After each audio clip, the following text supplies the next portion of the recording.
What is that mysterious ticking noise?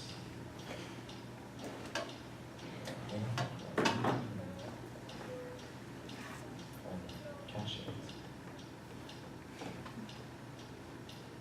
Snake, snake, Severus Snape, snake, snake, Severus Snape, snake, snake,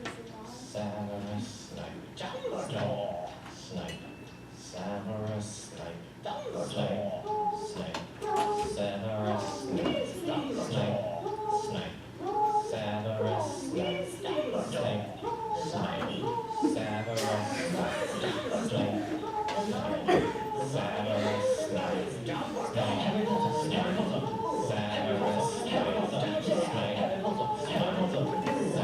Severus Snape,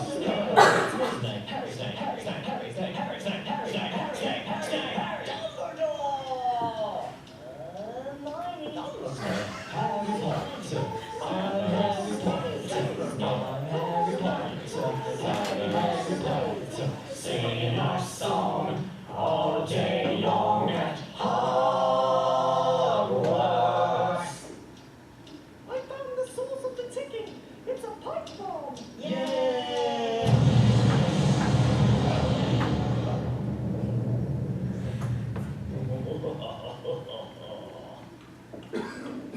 Voldemort, Voldemort, Voldemort.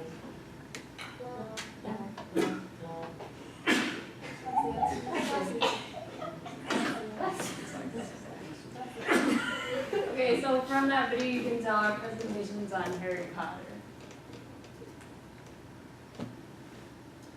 This is the series, just the 7 books, if you didn't know them before. They are also made into movies. So we chose this topic because all three of us have read all of the 7 books and also seen all the movies, and we're Harry Potter nerds. And like, who doesn't love Harry Potter? Who has read any of the Harry Potter books before? Okay. Okay, so the history of Harry Potter. When Harry was a baby, Lord Voldemort tried to kill him because there was a prophecy that told him that Harry would defeat him. So instead he killed Harry's parents and left Harry with a lightning scar on his forehead. And so Harry was then sent to live with his aunt and uncle, and they were just horrible to him.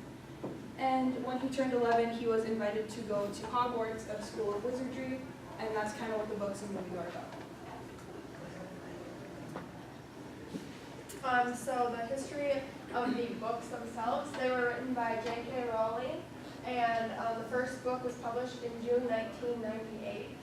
And then there are 7 books that later were turned into 8 movies. The last book was made into 2 parts.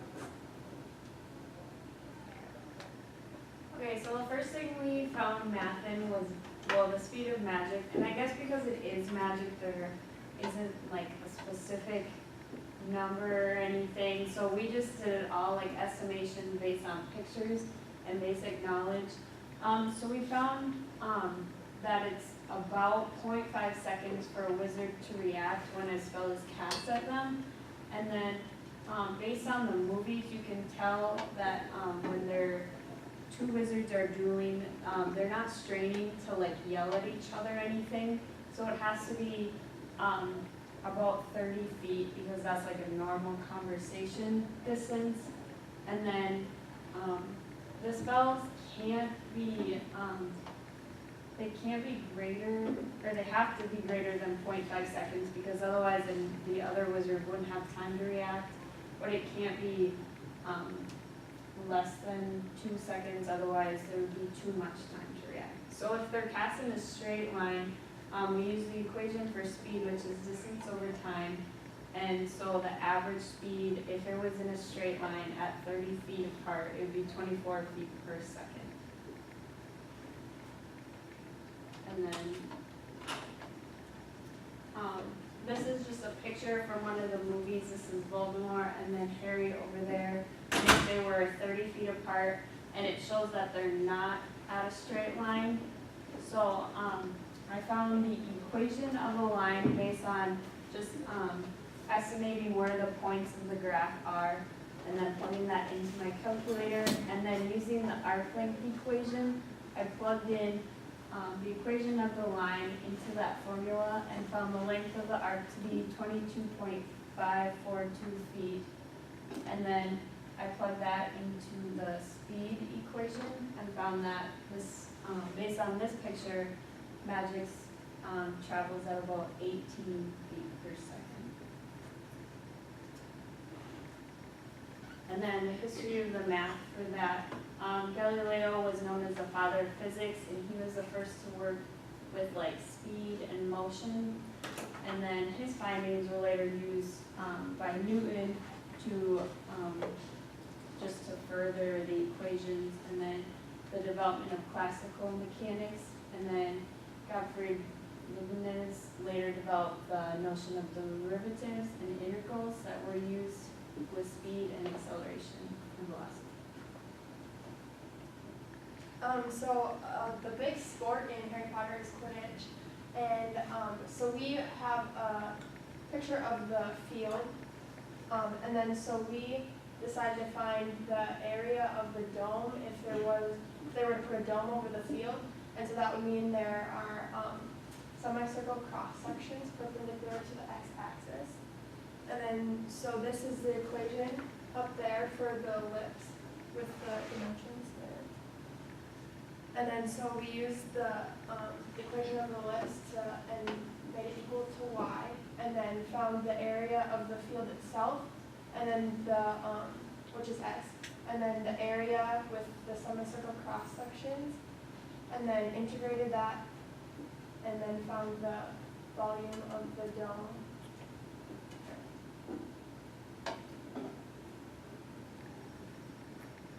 And on the volume by cross sections, I couldn't find much history on that specifically because it kind of like has come together over time. But Archimedes used the first known example of the summation of an infinite series, and he did this with triangles starting with the area of A and continually adding more triangles between the existing ones and then the parabola, and to get the areas, and then therefore the area of the segment of the parabola was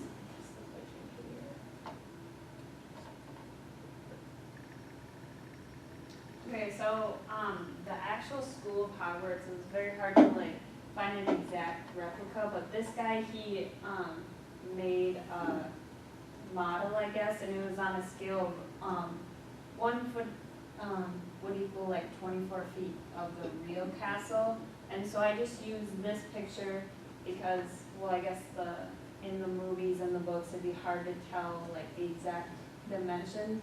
So I based my things, my calculations off of this picture, and I guess him to be about 6 feet tall, because he looked pretty tall, so I used that. And then I found the volume of all the towers, and then so I added them up, and I used the volume equations of a rectangular prism and a cone, and then also a cylinder, and I added them all up, and then that was the total volume, and I had to multiply by 24 because the model was on the scale. And so the total volume of the 6 towers, and there were some smaller ones, but I didn't include them, but it was about 8,531.764 feet.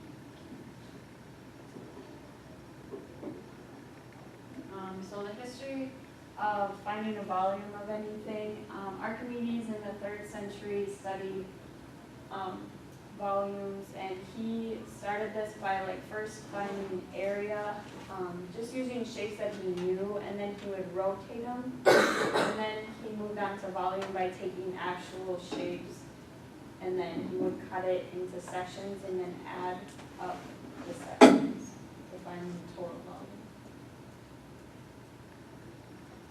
Okay, so there's a force field that's around Hogwarts, and so I tried to find the area under the force field. And so we used this map, and right here, this little square is the middle courtyard. So we estimated the length and width and we got 504 feet by 432 feet. And then we used Anna's calculations from the height to find the highest point at about 360 feet. And so then I used the point slope form, and I found that the A equals negative 0.00567, and then I integrated that from 0 to 504, and I got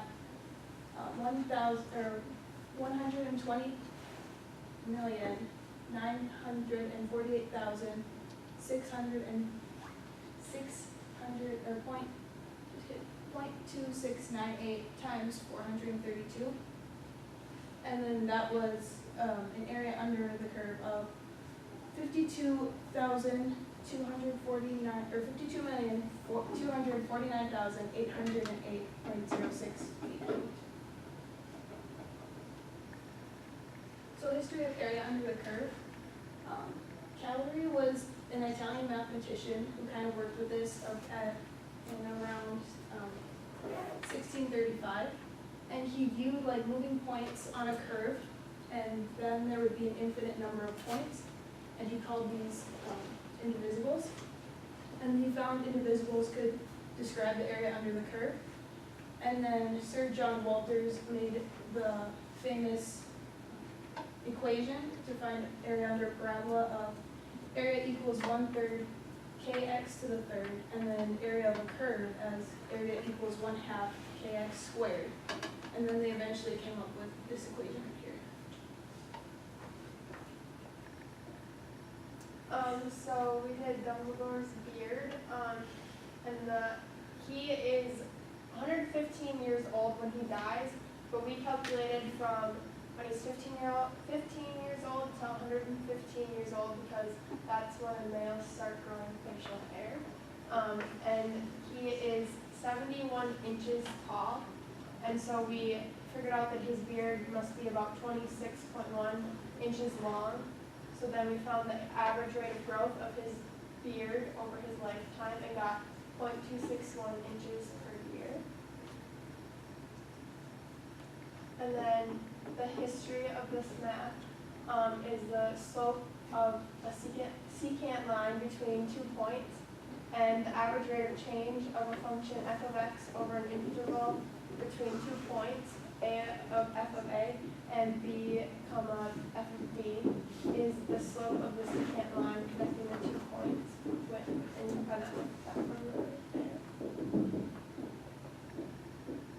Okay, so then we went to look for the speed of Harry's broom, and in our research we found that his broom goes about 150 miles per hour.